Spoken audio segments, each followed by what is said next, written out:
Hey guys, my name is Jeremy Hare, History of Jonathan Edwards, 435, spring of 2017.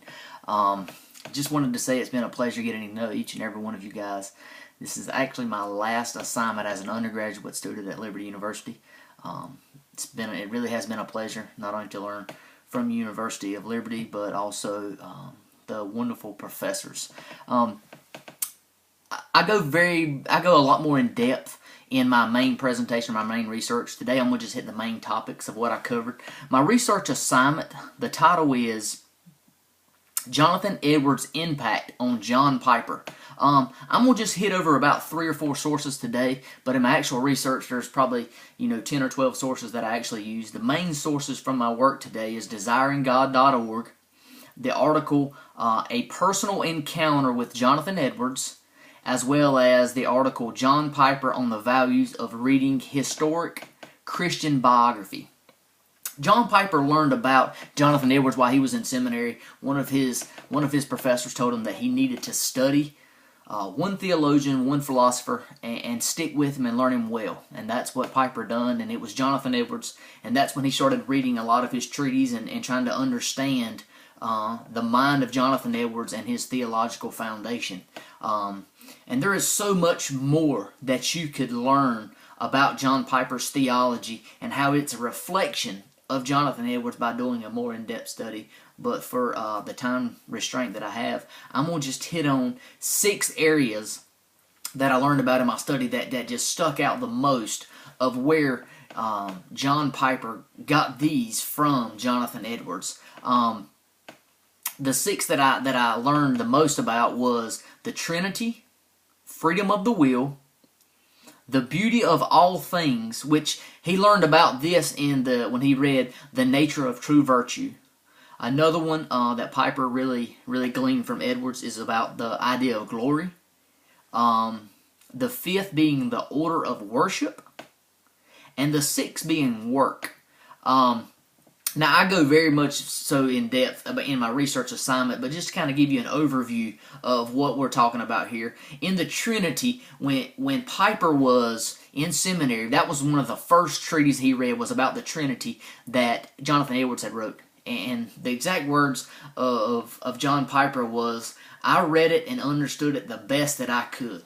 Basically, and Piper was very intelligent. He had all of the tools upstairs to be able to understand these things. But Jonathan Edwards, as we have seen throughout the semester, is a great intellect.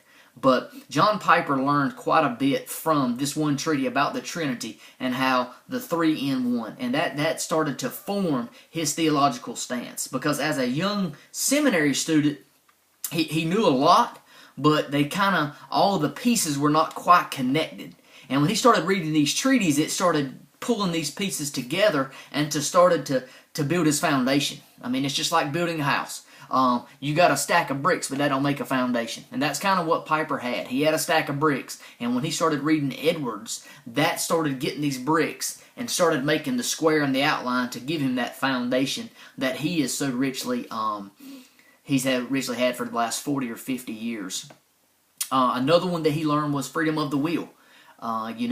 And this treaty, once he had read about this, he learned, what he did learn first was that when he read about the freedom of the will, that it was biblical, but also how it fought Arminianism, which was Edwards' idea. He wanted to be biblical, but he wanted to fight Arminianism, and he done so with this.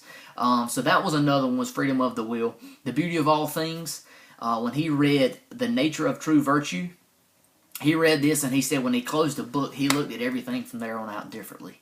And that was Edwards' idea. He wanted everybody to look at things differently.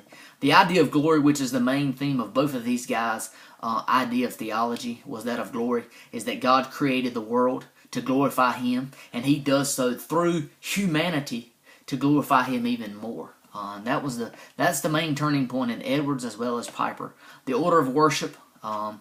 Neither one of these guys liked chaotic services. They liked the Spirit of God to move, but they didn't like chaos. The last one was that of work, and I'm going to read you one quick quote before I close. This is the words of John Piper. "When I look at John Calvin and Jonathan Edwards and their output, it's hard for me to feel sorry for myself in my few burdens. These brothers inspire me to break out of mediocrity, plotting. John Piper is saying this. These guys went and they went hard. And they were pastors, they were theologians, they were writers, they were husbands, they were you name it, they were fathers. And John Piper has followed in that same footsteps. And his impact, Jonathan Edwards' impact on John Piper, is something that is so deep, and it could go in a much more deep study. But these are just 6 areas that I've seen that stood out to me. Really has been a pleasure, guys. I love each and every one of you.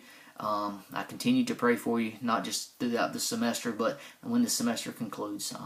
Thank you, and it's been a pleasure.